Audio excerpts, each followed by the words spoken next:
टांगा से बोलावे अइले हो, टांगा से बोलावे अइले हो, टांगा से बोलावे अइले हो।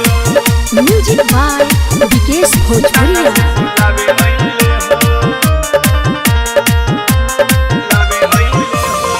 छेला तारी जैसे फोने में बासी, देखे में लागे लेडी कटवा तड़ासी। ए सखी का पहिरे छेला तारी जैसे फोने में बासी, देखे में लागे लेडी कटवा तड़ासी। अपन बना रही सकल देखा में अइले हो, सोया चैते में गवाना करावे अइले हो। अपन मेहंदी के टांगा से बोलावे अइले हो, सोया चैते में गवाना करावे अइले हो। अपन मेहंदी के टांगा से बोलावे अइले हो, टांगा से बोलावे अइले हो, टांगा से बोलावे अइले हो।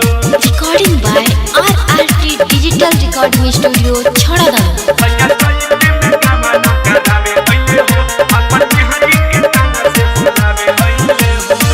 दुनिया कहाँ से कहाँ चली गईले, जहाँ बदल तो के अकलो नाम भइले।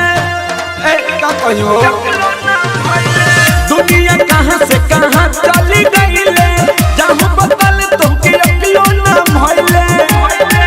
बिना शंभू के ही पीर देखावे अइलो हो, सोया चैते में गवाना करावे अइलो हो। अपन मेहंदी के टांगा से बोलावे अइलो हो, सोया चैते में गवाना करावे अइलो हो।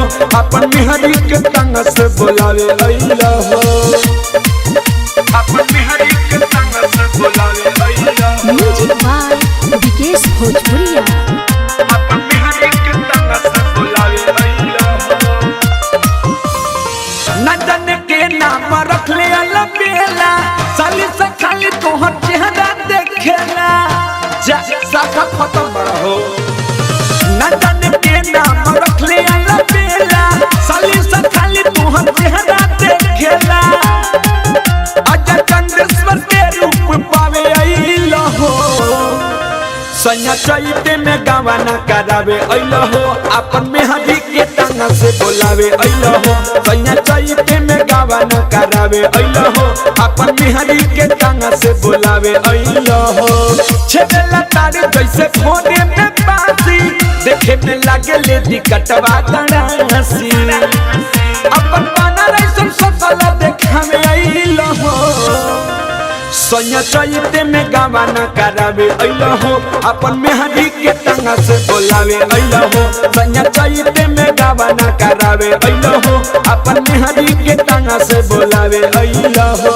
Recording by RRT digital recording studio छड़ादानो।